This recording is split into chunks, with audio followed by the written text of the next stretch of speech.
कि यहां से आप लोगों ने ऐसे लोग को चुना कि जो सांसद बनते ही जिनको पुलिस लेके चली गई।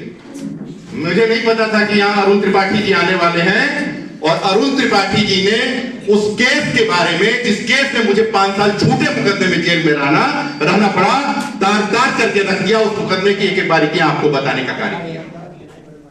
ऑनरेबल कोर्ट ने अपने मुकदमे में, उस मुकदमे के फैसले में अंतिम पैरा में यह अंकित किया है कि यह मुकदमा झूठा, सोची समझी साजिश, षड्यंत्र के तहत अभियुक्त अतुल राय को लोकसभा चुनाव हराने के लिए किया था।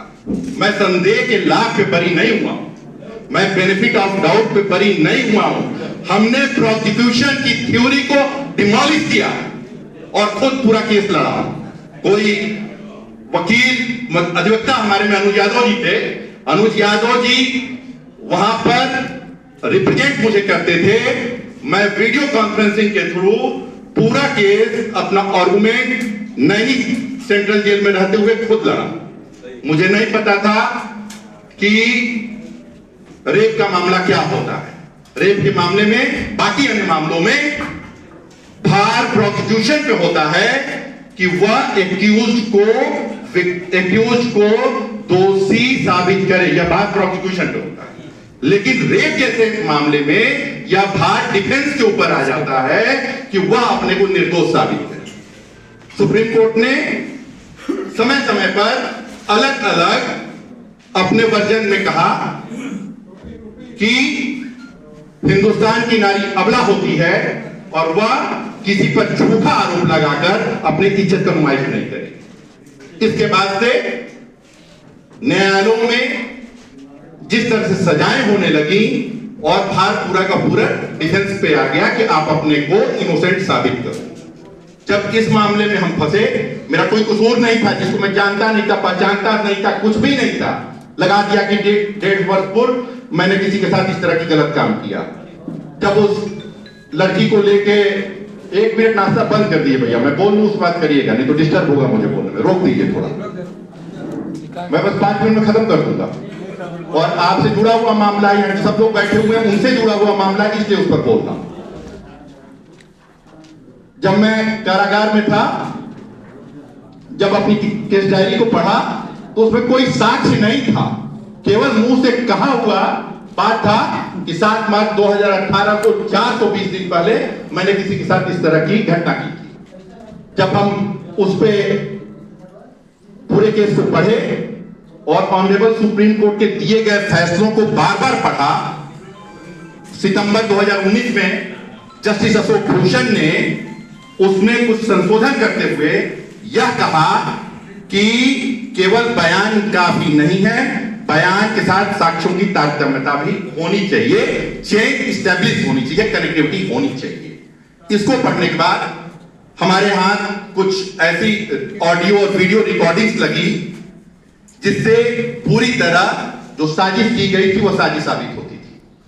हम जब हमारे पास वो आया, हम सोचे कि अब इसको रिकॉर्ड पर कैसे लाएं। हमें किसी वकील ने नहीं बताया, आपको आश्चर्य होगा। मैंने जब कानून की किताब मंगाकर पढ़ी तो सेक्शन 173 सीआरपीसी में फर्दर इन्वेस्टिगेशन का प्रावधान था। 5 मार्च 2020 को मेरे पिताजी ने उन साक्ष्यों के साथ एसएसपी महोदय के यहाँ एक एप्लीकेशन दी कि ये नए साक्ष्य हैं और इसमें हमारे बेटे को जिस तरह से झूठा फंसाया गया है वह पूरी बात है, इसका आप विवेचना कराइए। एसएसपी ने वह जांच कराई सीओ भेलूपुर से, लेकिन उस जांच को दबा दिया गया। सीओ ने अग्रिम विवेचना की संस्तुति की नए साक्ष्यों के आधार पर।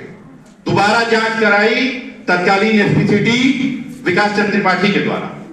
जब उन्होंने आरोप लगाया कि यह जांच सही नहीं है तो विकास चंद्र त्रिपाठी के द्वारा वो जांच को भी दबा दिया गया। उसमें भी कहा गया कि इन तथ्यों पर अग्रिम विवेचना किया जाना चाहिए। माननीय न्यायालय में उन साक्ष्यों को हम रिकॉर्ड पर नहीं ला पा रहे थे। फिर 482 सीआरपीसी में हम 482 के अंतर्गत ऑनरेबल हाईकोर्ट में माननीय न्यायालय में विचारण चल रहा है। मेरा पहला मुकदमा में अधिवक्ता आप थे, आपको नहीं याद होगा। मेरे पे 2009 में सत्ता पक्ष के एक बाहुबली विधायक से मेरी कुछ टकराहट हो गई और वहां पर झूठे मुकदमों की बारिश हो गई मेरे ऊपर और 11 मुकदमे एक महीने में मेरे ऊपर लिखे गए। एक गोदरेज इंजीनियर को एक्सटॉर्शन का मामला था। एक दिन के लिए आपको हमारे परिवार के लोगों ने उसमें अपॉइंट किया था।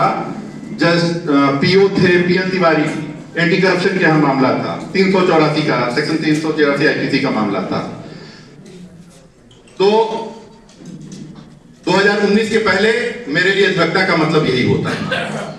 किसी ने कहा है कि अगर मीडिया लोकतंत्र का चौथा स्तंभ है तो न्यायालय उसकी नींव है और हमारे अधिवक्ता उसको सींचने का कार्य करते हैं। मेरे भाइयों, जिस सेक्शन में मेरे विरुद्ध मुकदमा दर्ज किया गया, आज उस पर प्रकाश इसलिए डाल रहा हूं क्योंकि सत्ता पक्ष के एक मंत्री ने, जो कथित विकास पुरुष हो गए हैं घोसी के, मऊ के,